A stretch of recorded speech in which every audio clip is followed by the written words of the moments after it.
Hi guys and girls, I'm Obsidian Ant and welcome back to Elite Dangerous.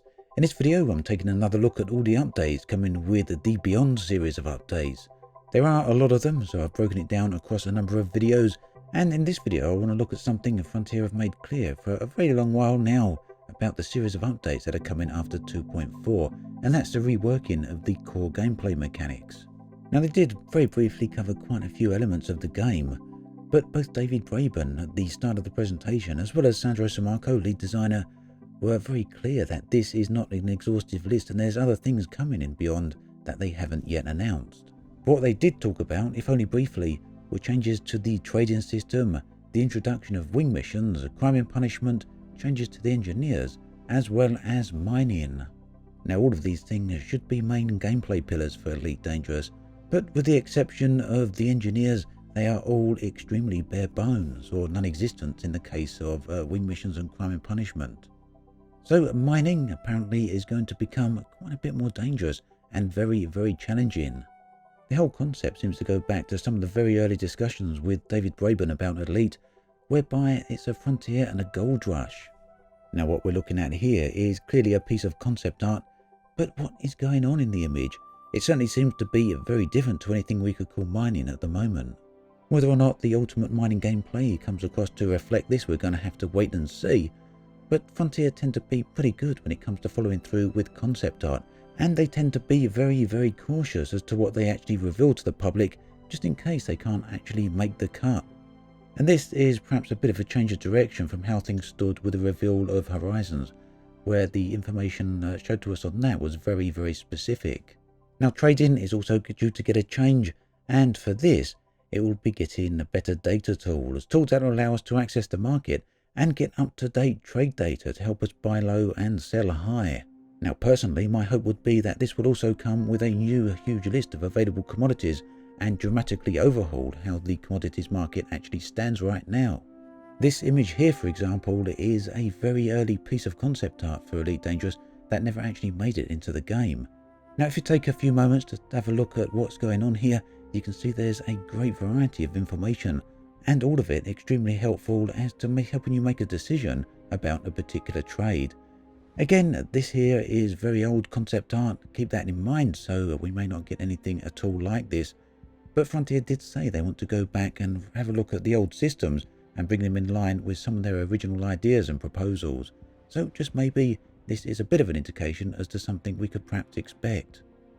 Crime and punishment is something that Frontier have been talking about for a long while now, and we saw the start of this introduced into patch 2.4 with the federal-wide bounties, along with changes to the rebuy cost where people tried to get out of paying high bounties. But that unfortunately hasn't worked correctly with the current implementation, but Frontier do seem keen to try and get this right. So it's clear they're going to revisit it and keep reworking it. Something else they're taking another look at is the engineers. Now engineers, when you try and roll for a new upgrade, are heavily RNG, and this can be a bit of a problem. Sometimes you'll get an extremely high roll on a grade 3 item and then eventually get to your grade 5 item and find that everything you rolled on your grade 3 supersedes everything for the grade 5. In short, sometimes no matter how hard you try, you just can't get anything better than you've already got. Now a new system for the engineers is going to mean that every time you rolled for an upgrade, it's always guaranteed to be at least a little bit better than the ones that are already fitted. I do imagine that there will have to be some sort of gameplay system in here and some sort of safety checks just to prevent people keep spamming the upgrade in order to get the top upgrade. But either way, engineers is certainly something that needs to be looked at again, so it's great to hear that is at last going to happen. I briefly mentioned wing missions at the beginning of the video, and for now that seems to be all the information we're going to get. And as I mentioned in a previous video, exploration is also going to get a rework as well. Now the question for many people is, when are these updates going to arrive into the game? Well, as the Beyond season, the Beyond series, is going to be broken down into parts, that really is a very good question. So based on previous information we've had from Frontier, we can assume that the crime and punishment update is almost certainly going to be a part of the Q1 patch. Wing missions, I guess, is a bit open. It could be either. Unfortunately, we don't really know. Trading, this was a question I managed to ask one of the Frontier staff during the expo, Trading is going to be arriving in the Q1 update, whereas mining will be arriving in the Q4 update. Now, you'll know me by now when it comes to these sort of videos. I do like to speculate a bit and give some of my thoughts. Now, what I'd really like to see is all these new systems interlinking with each other.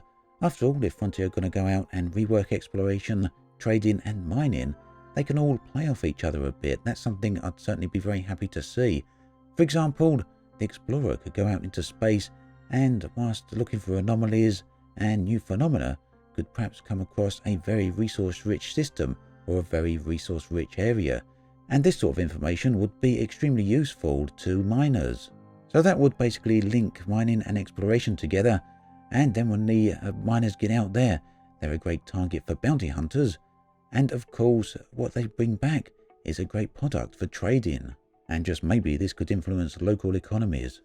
Again, that's pure speculation, and largely I'll talk about that because Frontier haven't really given us any details as to what these new updates are going to involve. But there is huge potential there, and the fact that Frontier are going back to these old game systems rather than creating hundreds of new systems would suggest that they do want to add some serious depth there. And of course, I suspect they're coming at this from an angle of making it both more meaningful as well as more accessible. And that's reflected in another part of the Q1 update, which will be Galnet audio. Commanders. For over a century, the Galnet news agency has been bringing news to the entire galaxy. Now, we are introducing a new feature. Galnet audio.